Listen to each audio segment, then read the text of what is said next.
Hello friends, very good morning. Welcome to the Hindu editorial analysis. UPSC Infinity మన flagship UPSC program Telugu రాష్ట్రాల్లో అతి తక్కువ ఫీజుకి ఇన్స్టాల్మెంట్తో అందిస్తున్న ఏకైక program with life time validity. ఉద్యోగం వచ్చేంత వరకు ఆఫ్లైన్ మరియు ఆన్లైన్లో అందిస్తున్న ఒకే ఒక ప్రోగ్రామ్. ఆన్లైన్లో recorded and live and recorded 2 మోడ్స్లో కూడా ఆఫర్ చేస్తున్నాం. అండ్ ఆఫ్లైన్ కావాలనుకునే వాళ్ళు 3 రోజుల పాటు ఇన్స్టిట్యూట్కి వచ్చి డెమో క్లాసులు కూడా వినవచ్చు. హైదరాబాద్ కానీ వైజాగ్ కానీ మీరు వచ్చి విని నచ్చితేనే జాయిన్ కావచ్చు. ఆన్లైన్ వాళ్ళకి మీకు ఛానల్లో చాలా ఉంది కంటెంట్, చెక్ చేయండి. అండ్ ఇంకా కావాలంటే మేడంతో మాట్లాడండి, వివరాలు తెలుసుకోండి. అండ్ ఇప్పుడు కనిపిస్తున్న fee structure is valid only till 30th August. తర్వాత ఫీజు పెరగబోతుంది బై 10,000 చూసుకోండి. సో ఇవాళ ఎడిటోరియల్ వచ్చేసి రీనింగ్ ఇన్ ఓవర్ రీచ్ అనే పేరుతో వచ్చింది. ఓవర్ రీచ్ అంటే అర్థం ఏమిటి? మనకున్న అధికారాన్ని లేదా పవర్ని ఎక్కువగా అంటే పరిధిని మించి ఉపయోగించే ప్రయత్నం చేయడం ఓవర్ రీచ్ అంటాం. కొన్నిసార్లు జ్యుడిషియల్ ఓవర్ రీచ్ అంటారు, లెజిస్లేటివ్ ఓవర్ రీచ్ అంటారు, ఎగ్జిక్యూటివ్ ఓవర్ రీచ్. ప్రభుత్వం అధికార పరిధిని మించి ప్రవర్తించడాన్ని ఓవర్ రీచ్ అంటారు. రీనింగ్ ఇన్ అంటే కంట్రోల్ చేయడం, దాన్ని అదుపు చేయడం. రీనింగ్ అంటే అర్థం ఏంటి? కంట్రోల్, అదుపు అని అర్థం అనమాట. సో ఈ ఓవర్ రీచ్ని అదుపు చేయడం. ఈ ఓవర్ రీచ్ ఎవరు చేస్తున్నారంట?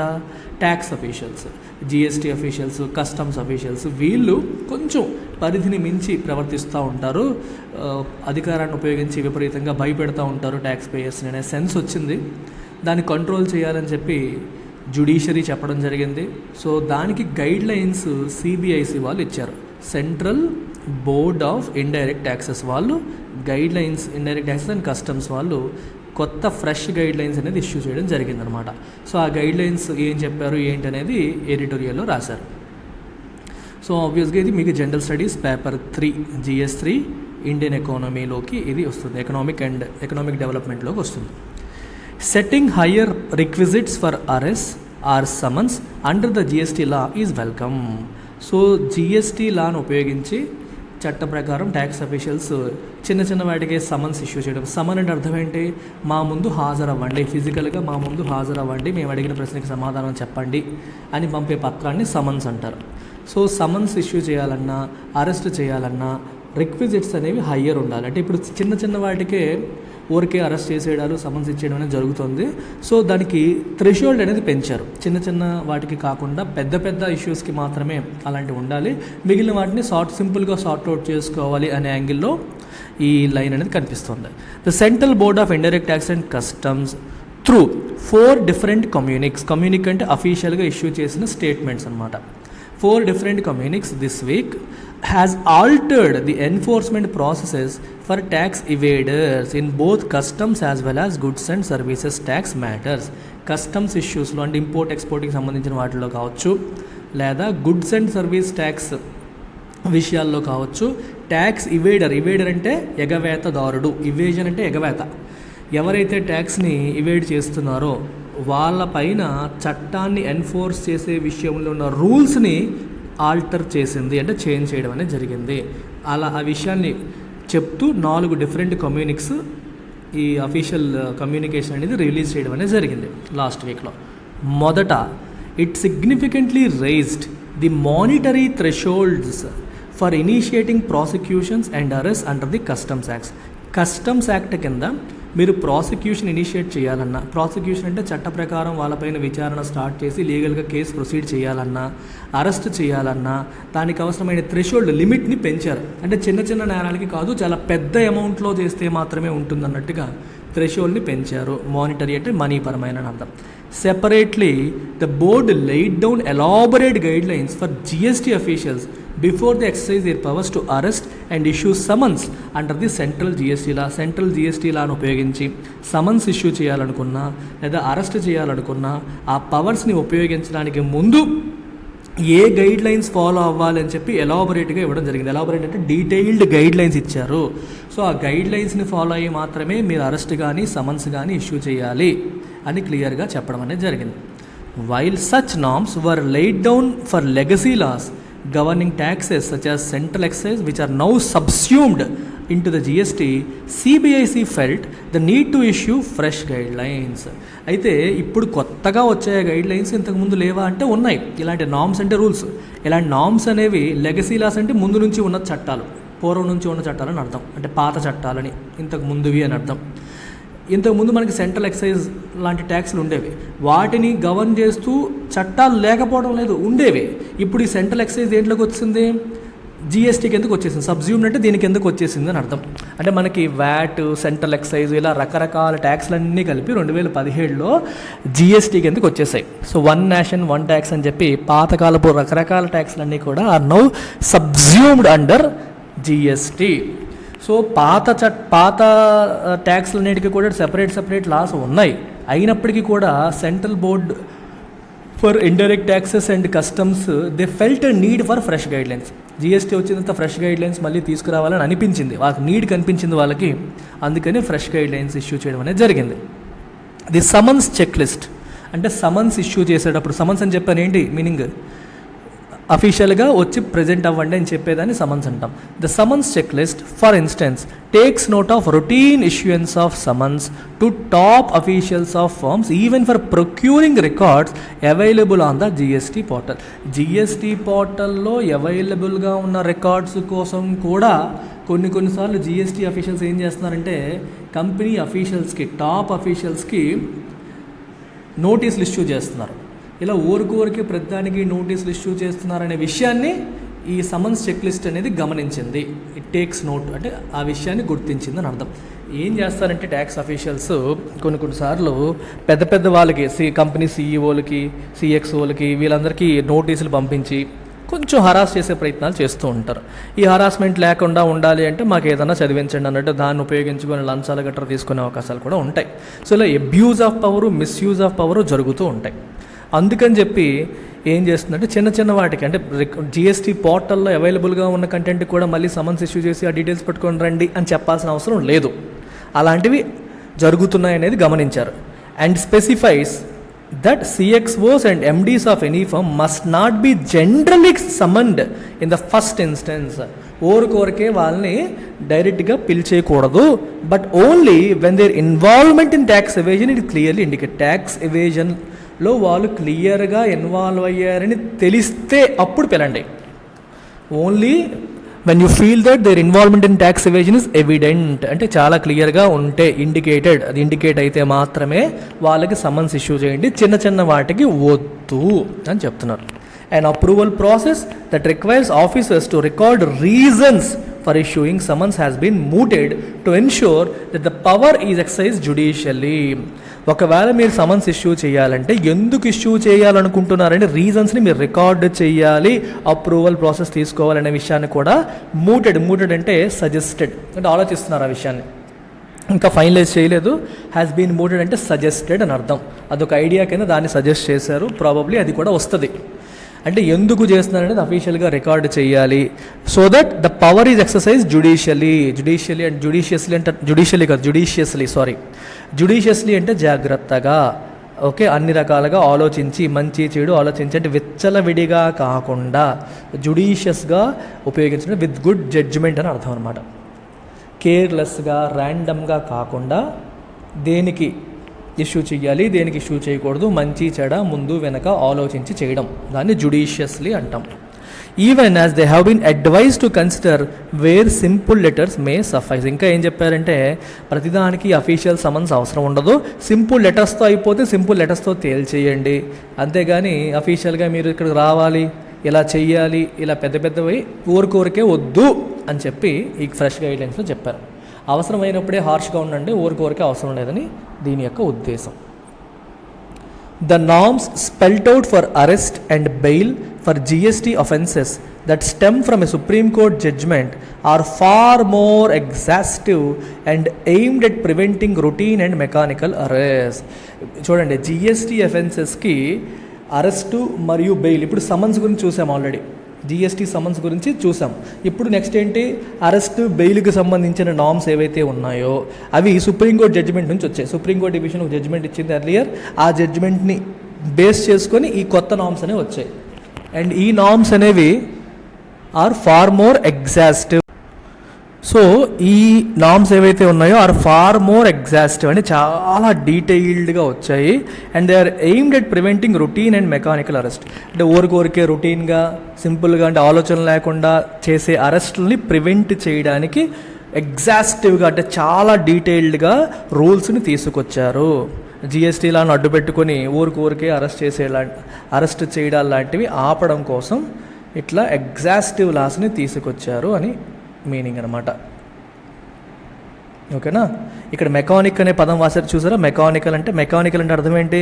మెషిన్ అని కాదు, మెషిన్కి సంబంధించి దానికి సంబంధించి అని కాదు.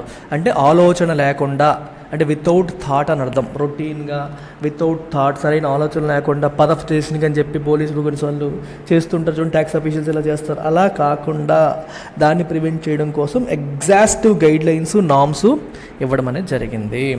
The prerequisites laid out before an arrest include, arrest చేయడానికి ముందు ప్రీరిక్విజిట్స్ ఏంటి, what are the requirements before you go out and arrest ఏంటవి? Include the availability of credible evidence of wrongdoing as the starting point. వాళ్ళు తప్పు చేశారు అని prove చేసే credible అంటే నమ్మదగిన, విశ్వసనీయమైన ఎవిడెన్స్ అనేది ఉండాలి. ఫస్ట్ ఎవిడెన్స్ ఉండాలి. రెండోది however approvals to arrest would hinge on, ఇక్కడ రెండో విషయం తప్పు చేశారు అని చెప్పి ఎవిడెన్స్ ఉండాలనేది ఫస్ట్ పాయింట్. ఉంది కదా అని చెప్పి మళ్ళీ అరెస్ట్ చేసేయకూడదు. సెకండ్ పాయింట్ ఏంటి? Approvals to arrest would hinge అంటే డిపెండ్ ఆన్, అరెస్ట్ చేయాలా వద్దా అనే విషయానికి అప్రూవల్ దేని మీద డిపెండ్ అవుతుంది? Whether the intent to evade tax or wrongfully avail tax benefits. Tax ఎగ్గొట్టాలనే ఆలోచన కావచ్చు, తప్పుగా ట్యాక్స్ బెనిఫిట్స్ని పొందడం కావచ్చు.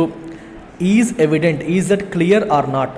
నిజంగానే ట్యాక్స్ ఇవేట్ చేయాలనుకుంటున్నారా, లేదా తప్పుగా గవర్నమెంట్ ఇచ్చిన దాన్ని రాంగ్ వేవో సబ్మిట్ చేసేసి ట్యాక్స్ బెనిఫిట్స్ పొందే ప్రయత్నం చేశారా లేదా అనేది అది ఎవిడెంట్ కంటే క్లియర్గా ఉండాలి. అండ్ మెన్స్రీ అంటే అర్థం ఏంటంటే ఇవిల్ మైండ్, ఇక్కడే రాశారు గిల్టీ మైండ్. మెన్స్రీ అంటే అర్థం ఏంటి? ఇవిల్ మైండ్ అంటే క్రిమినల్ ఇంటెంట్ అనేది పాల్పబుల్, యూ కెన్ సీ. అంటే క్రిమినల్ ఇంటెంట్ వాళ్ళకి నిజంగానే ఉంది, సో ట్యాక్స్ ఇవేట్ చేయాలని ఫిక్స్ అయ్యారు, లేదా ట్యాక్స్ ఇవేట్ చేయాలనే ప్రయత్నం జరిగింది, లేదా అన్లాఫుల్గా ట్యాక్స్ బెనిఫిట్స్ పొందే ప్రయత్నం చేశారనేది క్లియర్గా అనిపిస్తే మనం అరెస్ట్ చేయొచ్చు. సో ఈ ఫ్యాక్టర్స్ మీద అరెస్ట్ అనేది డిపెండ్ అయి ఉంటుందని చెప్పి రాశారు. పాల్పబుల్ అంటే something that you can feel, something that you can see అని అర్థం. Mere disagreements on interpreting tax levy. కొన్నిసార్లు ట్యాక్స్ విషయంలో ప్రాబ్లం ఏంటంటే రెండు రకాలమ్మా. ఒకటి ట్యాక్స్ లాని మనం అర్థం చేసుకోలేక, అది మనకి అర్థం కాక తప్పుగా మనం ఫైల్ చేయడం, అంటే చట్టం మనకు తెలియక చేయడం, అది ఒక ఆస్పెక్ట్. సెకండ్ ఆస్పెక్ట్ ఏంటి? చట్టం మనకు తెలుసు కానీ కావాలనే మనం ఎగ్గొట్టాలని చెప్పి ప్రయత్నం చేసాం. సో రెండో ఆస్పెక్ట్లో క్రిమినల్ మైండ్ ఉంది, మొదటి ఆస్పెక్ట్లో ఇన్నోసెంట్ మైండ్, తెలియక తప్పు చేసావు. సో తెలియక తప్పు చేశాడా కావాలని చేశాడా అనేది ఎసర్టైన్ చేసుకోవాలి. అందుకే ట్యాక్స్ లెవీని ఇంటర్ప్రెట్ చేయడంలో గవర్నమెంట్ ఉద్దేశం ఒకటి, మనం ఇంకో ఉద్దేశంలో చేశాము అనే విషయం should not result in an arrest. దానివల్ల అరెస్ట్ చేయకూడదు. The board has said, central board చెప్పిందన్నమాట. Underlining that power of arrest must be exercised carefully. Arrest చేసే పవర్ని కేర్ఫుల్గా ఉపయోగించాలి.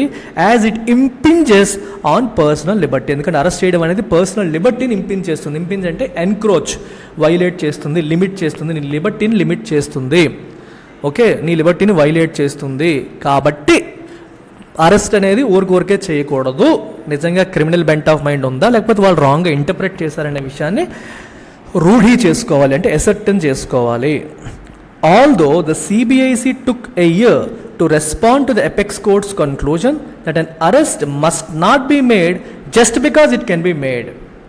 Its latest dictates will assuage discomfort among GST payers about tax terror of a new variety. CBIC సంవత్సరం తీసుకుంది దేనికి? To respond to apex courts conclusion.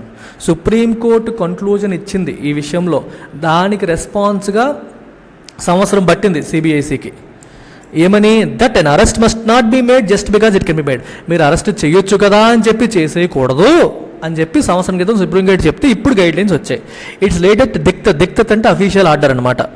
Will అస్యువేజ్ అంటే తగ్గించడం, discomfort ఎవరి మధ్యలో జిఎస్టీ పేయర్స్కి ఉన్న డిస్కంఫర్ట్, అమ్మో ఊరికి అరెస్ట్ చేస్తారన్న భయం ఉంటుంది చూడండి, ఆ డిస్కంఫర్ట్ని ఇప్పుడు ఈ లేటెస్ట్ గైడ్ లైన్స్ అనేవి మనకి తగ్గిస్తాయి, కూల్ డౌన్ చేస్తాయి. Okay, about tax terror of a new variety, కొత్త వెరైటీతో వచ్చిన ట్యాక్స్ టెర్రర్ అంటే అర్థం అంటే ట్యాక్స్ పేరుతో భయపెట్టడం, దాన్ని ట్యాక్స్ టెర్రరిజం అంటారు. While the GST Council will continue to navigate the remaining cleanup of exemptions and inverted duty structures and revamp of the messy multiple tax rates with an eye on ramping up revenues from the still evolving tax regime, easing its compliance hassles is equally critical. ఒకవైపు GST council GST సిస్టమ్ని cleanup చేస్తుంది. ఏం చేయడం, first చాలా వాటికి GST exemptions ఉన్నాయి, ఆ ఎగ్జామ్షన్స్ని తగ్గించడం, కొత్తగా ఇంకేవాలంటే ఇవ్వడం, అదొక పని అవుతుంది. ఇంకో పక్క ఇన్వర్టెడ్ డ్యూటీ స్ట్రక్చర్ని రిజాల్వ్ చేస్తుంది. ఇన్వర్టెడ్ డ్యూటీ స్ట్రక్చర్ అంటే అర్థం ఏంటి, జిఎస్టీ మీకు ఇది అర్థం కావాలంటే జిఎస్టీ ఎలా వర్కౌట్ అవుతుందో తెలియాలి. సో ఇన్పుట్ ట్యాక్స్ క్రెడిట్ అనే కాన్సెప్ట్ తెలిస్తే మీకు అర్థమవుతుంది. మీకు లెట్స్ సే ఒక మ్యానుఫ్యాక్చరర్ తీసుకోండి, ఈ మ్యానుఫ్యాక్చరర్ రా మెటీరియల్స్ కొంటున్నాడు, హీఈస్ పర్చేసింగ్ రా మెటీరియల్స్. ఈ రా మెటీరియల్స్ పైన లెట్స్ సే 18% ట్యాక్స్ అనుకోండి. So 1 lakh rupees plus 18% tax కట్టి he's purchasing raw materials. So 18% tax ఎక్కడికి వెళ్తుంది, ఫస్ట్ ఈ రా మెటీరియల్ వాడి దగ్గరికి వెళ్తుంది, అండ్ ఈ రా మెటీరియల్ వాడు 18%ని గవర్నమెంట్కి కట్టేస్తాడు, ట్యాక్స్ కదా అది. కట్టినప్పుడు ఇది నాకు ఎవరు పే చేశారంటే పలానా వ్యక్తి పే చేశాడు అని చెప్పి ఈ రా మెటీరియల్ ప్రొడ్యూస్ అమ్ముతున్నవాడు ఈ వ్యక్తి పేరు మీద ఆ ట్యాక్స్ కట్టేయడం అనేది జరుగుతుంది. అంటే పలానా వ్యక్తి నాకు ఇంత ట్యాక్స్ పే చేశారు, I'm depositing this tax with you అని చెప్పి కట్టేస్తారు. సో ప్రతి కస్టమర్కి కూడా there is something called GSTIN, GST identification number అనేది ఉంటుంది. జిఎస్టీ ఐడెంటిఫికేషన్ నెంబర్ అనేది ఉంటుంది. సో ఈ పర్టికులర్ మ్యానుఫ్యాక్చరర్కి ఒక జిఎస్టీ ఐడెంటిఫికేషన్ నెంబర్ అనేది ఉంటుంది. సో తిను ఈ రా మెటీరియల్ కొనేటప్పుడు పే చేసిన ట్యాక్స్ ఏదైతే ఉందో ఈ అమౌంట్ ఇతను గవర్నమెంట్కి కట్టేసినప్పుడు ఇతను జిఎస్టీఐఎన్కి 18,000 లింక్ అయిపోతాయి. సో 18,000 అనేది గవర్నమెంట్ దగ్గర ఉంటుంది, కానీ it appears as input tax credit. అంటే ఇతను ఆల్రెడీ నాకు కట్టిన ట్యాక్స్ అని చెప్పి గవర్నమెంట్ దగ్గర అది మెయింటైన్ అవుతుంది అనమాట. తర్వాత ఇతను మళ్ళీ తన ఫైనల్ ప్రొడక్ట్ని అమ్ముతున్నాడు. ఫైనల్ ప్రొడక్ట్ని అమ్ముతున్నప్పుడు లెట్స్ సే ట్యాక్స్ 10% అనుకోండి. అంటే రా మెటీరియల్ పైన గవర్నమెంట్ 18% ట్యాక్స్ వేస్తుంది అనుకుందాం, ఇక్కడేమో 10% ట్యాక్స్ వేస్తుంది అనుకుందాం ఎగ్జాంపుల్కి. సో ఇప్పుడేమవుతుందంటే లెట్స్ సే ఇతను ప్రాఫిట్ లేకుండా అమ్మేసాడు అనుకోండి, మనకి ఎగ్జాంపుల్ కోసం చెప్తున్నాను. సో ఇక్కడ ట్యాక్స్ ఎంత, ఇప్పుడు ఎవరో కస్టమర్ వచ్చేసి 1 lakh ప్లస్ 10% ట్యాక్స్ కట్టేశాడు. సో ఎంత వచ్చింది, 10,000 వచ్చింది. సో ఈ 10,000 ఇతను ఏం చేయాలి, మళ్ళీ గవర్నమెంట్కి కట్టేయాలి. సో గవర్నమెంట్కి 10,000 కట్టినప్పుడు ఏమవుతుందంటే ఆల్రెడీ తిను కట్టిన 18,000 ఉంది కదా, సో ఆ 18,000లో ఈ 10,000 మైనస్ అయిపోతుంది అనమాట. ఆ 18,000లో 10,000 మైనస్ అయిపోయి ఇంకా ఇతందే 8,000 రూపీస్ ఉండిపోయింది. ఇప్పుడు ప్రాబ్లం ఏంటంటే ఇతని డబ్బులు ఇంకా గవర్నమెంట్ దగ్గర ఉండిపోయాయి. నార్మల్ కేసెస్లో ఎలా ఉంటుందంటే రా మెటీరియల్ మీద 18% ఉంటే ఇక్కడ లెట్స్ సే 20% ఉందనుకోండి ఫైనల్ ప్రొడక్ట్ మీద, అప్పుడేమవుతుంది 18,000 ఇది ఉంది, నువ్వు కట్టాల్సిందేమో 20,000, 1 lakh మీద అనుకుందాం. అప్పుడు 18,000 ఆల్రెడీ ఉంది కాబట్టి ఇంకో 2,000 ఈ మ్యానుఫ్యాక్చరర్ గవర్నమెంట్కి కట్టేస్తాడు, అకౌంట్ క్లోజ్ అయిపోద్ది. ఇది నార్మల్ డ్యూటీ స్ట్రక్చర్ అంటాం. వేర్ ఇన్పుట్ మీద వచ్చే ట్యాక్స్ కంటే అవుట్పుట్ ట్యాక్స్ అనేది ఎక్కువగా ఉండడం. కొన్ని సందర్భాల్లో ఇన్వర్టెడ్ డ్యూటీ ఉంటుంది, అంటే ఇన్పుట్ మీద ఉన్న ట్యాక్స్ ఏమో ఎక్కువ ఉంటుంది, అవుట్పుట్ మీద వచ్చిన ట్యాక్స్ ఏమో తక్కువ ఉంటుంది. అలాంటప్పుడు ఏమవుతుంది, నువ్వు ఆల్రెడీ కట్టేసిన అమౌంట్ 18,000 ఉంది, ఇప్పుడు ఫ్రెష్గా కట్టాల్సింది కేవలం 10,000. సో 18,000లో ఈ 10,000 తీసేస్తే ఇంక 8,000 నీవే ఉండిపోతాయి గవర్నమెంట్ దగ్గర, ఆ డబ్బులు రావు. అది మళ్ళీ నువ్వు రప్పించుకోవడం కోసం మళ్ళీ గవర్నమెంట్కి అప్రూవల్ పెట్టుకోవడం, రూల్స్ పెట్టుకోవడం, ప్రొసీజర్స్ గట్రా ఉంటాయి. సో దీనివల్ల హ్యాజిల్స్ పెరిగిపోతున్నాయి, తలనొప్పులు పెరిగిపోతున్నాయి. మీకు అర్థమైందా? గవర్నమెంట్ దగ్గర ఉంటే ప్రాబ్లం ఏంటి సార్, మళ్ళీ నెక్స్ట్ టైం చేసుకోవచ్చు కదని మీరు అడగొచ్చు. మళ్ళీ నెక్స్ట్ టైం కూడా సేమే రిపీట్ అవుద్దిగా. ప్రతిసారి కూడా నీకు ఇన్పుట్ మీద నువ్వు కట్టేసిన ట్యాక్స్ ఎక్కువ ఉంటుంది, అవుట్పుట్ మీద నువ్వు కలెక్ట్ చేస్తున్న ట్యాక్స్ తక్కువ ఉంటుంది. సో ప్రతిసారి నీ డబ్బులే గవర్నమెంట్ దగ్గర ఉండిపోతూ ఉంటాయి. ఆ డబ్బులు మళ్ళీ తిరిగి రాబట్టుకోవడానికి మళ్ళీ వేరే అప్రూవల్ ప్రాసెస్లు అన్నీ ఫాలో అవ్వాల్సిన పరిస్థితి అనమాట. ఇవి హ్యాజిల్స్, ఇబ్బందులు, ప్రజెంట్ ఉన్న సిస్టంలో ఉన్న చిన్న చిన్న మైనస్లు అనమాట. సో ఈ ఇన్వర్టెడ్ డ్యూటీ స్ట్రక్చర్స్ లాంటి ఇష్యూస్ని సాల్వ్ చేయడం అనేది ఇంపార్టెంట్. అలాగే revamp of messy multiple tax rates, ఒక ట్యాక్స్ కాదు 10 రకాల ట్యాక్స్లు, మల్టిపుల్ ట్యాక్స్ రేట్స్ ఉన్నాయి. అదంతా ఒక చేపల మార్కెట్ లాగా మెస్సీగా అయిపోయింది. దాన్ని రివాంప్ చేయడం, మార్పులు చేర్పులు చేయడం, డెవలప్ చేయడం. With an eye on ramping up revenues. అల్టిమేట్గా గవర్నమెంట్ ఉద్దేశం ఏంటి? గవర్నమెంట్ తన రెవెన్యూస్ని పెంచుకోవాలి. స్టిల్ ఎవాల్వింగ్, ఇంకా పూర్తి స్థాయిలో మెచ్యూర్ అవ్వలేదు, ఎవాల్వ్ అవుతుంది, ఏ రోజుకో రోజు మారుతున్న ఈ ట్యాక్స్ రిజిమ్ నుంచి రెవెన్యూస్ మ్యాక్సిమం పెంచుకోవడానికి జిఎస్టీ కౌన్సిల్ చేయాల్సిన పనులు ఇంకా చాలా ఉన్నాయి. అయితే ఒకవైపు అవన్నీ ఉన్నప్పటికీ ఇంకోవైపు ట్యాక్స్ పేయర్ పర్స్పెక్టివ్లో కంప్లైన్స్ హ్యాజిల్స్ తగ్గించడం కూడా ఈక్వల్లీ ఇంపార్టెంట్. హ్యాజిల్స్ అంటే అడ్డంకులు, ఇబ్బందులు అని అర్థం. మీరు ట్యాక్సేషన్ యూపీఎస్సీకి ప్రిపేర్ అవుతున్నప్పుడు ట్యాక్సేషన్ గురించి చదువుతారు.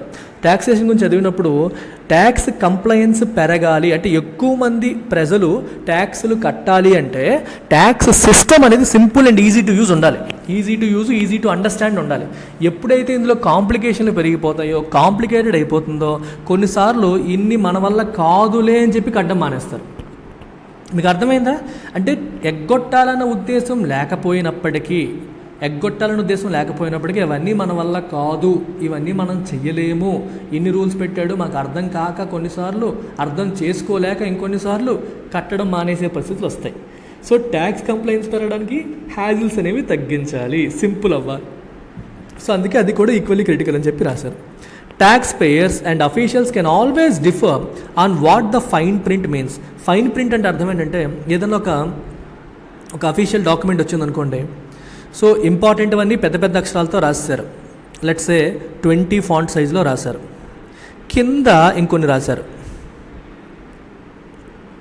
ఇది లెట్స్ సే ఒక 10 ఫాంట్, చిన్న ఫాంట్లో రాశారు, దీన్ని ఫైన్ ప్రింట్ అంటారు. సో ఇది కూడా ఇంపార్టెంట్, అన్నిటినీ ఒకే ఫాంట్లో రాయరు. ఇవి ఫర్దర్ డీటెయిల్స్ అనమాట. మెయిన్ పాయింట్ ఇక్కడ వచ్చింది, వాటి డీటెయిల్స్ అన్నీ ఇక్కడ ఉంటాయి. ఓకే, ఇలా కొత్త రూల్స్ తీసుకొచ్చామని పెట్టారు, ఆ రూల్స్ అన్నీ కింద రాస్తారు. సో ఆ వాటిని మనం ఫైన్ ప్రింట్ అంటాం.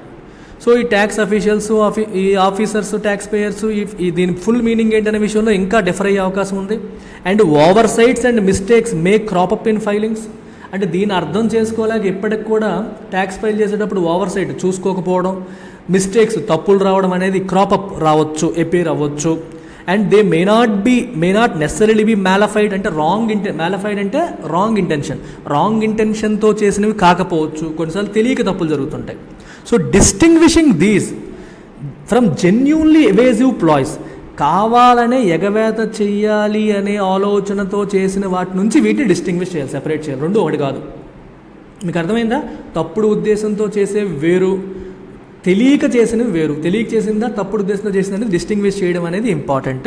And following A well reasoned process, ఒక రీజన్డ్, ఒక లాజికల్గా, మెకానికల్గా కాకుండా ఒక వెల్ రీజన్డ్ ప్రాసెస్ని ఫాలో అయ్యి ఈ తప్పు చేసిన వాళ్ళు, those who err by design అంటే కావాలనే తప్పులు చేసిన వాళ్ళని ప్రాసిక్యూట్ చేయాలి.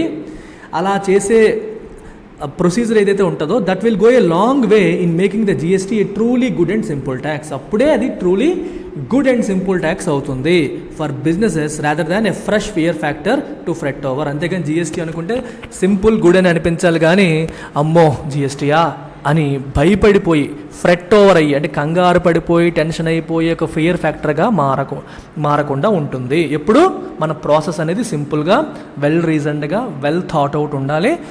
కావాలని తప్పు చేసినట్టు మాత్రమే ప్రాసిక్యూట్ చేయాలి. కావాలని తప్పు చేశాడా, తెలియక తప్పు చేశాడా అనే విషయాన్ని ప్రభుత్వమే తెలుసుకునే ప్రయత్నం చేయాలి అని అర్థం. ఓకేనా? అంతే. This is all about today's editorial. So these are UPSC optionals available at LTX classes. PubAd, PSIR, Sociology, Anthropology, Telugu Literature. You can check out the classes. మీరు మేడంకి కాల్ చేయొచ్చు. క్లాసులు ఎలా ఉన్నాయి, ఎలా చెప్తారని తెలియాలి అంటే మీరు ప్రత్యూష మేడంకి కాల్ చేయండి. If you want to talk to faculty, మీరు ఫ్యాకల్టీతో కూడా జాయిన్ అయ్యే ముందు మాట్లాడవచ్చు. అలాగే క్లాసెస్ యొక్క శాంపుల్స్ కూడా మీరు చూడొచ్చు. ఐ స్ట్రాంగ్లీ రికమెండ్ మీరు శాంపుల్స్ కూడా చూడండి, డెమో చూడండి, నచ్చిన తర్వాతే రండి. All optionals come with life time validity. 30th August వరకు మాత్రమే వ్యాలిడ్. మీకు 25,000 మరియు 30,000 రెండు ఫీ స్ట్రక్చర్స్లో ఆఫర్ చేస్తున్నాం. Recorded and live and recorded. EMI కూడా మీకు ఉంది. Make use of this offer. Take care. Bye.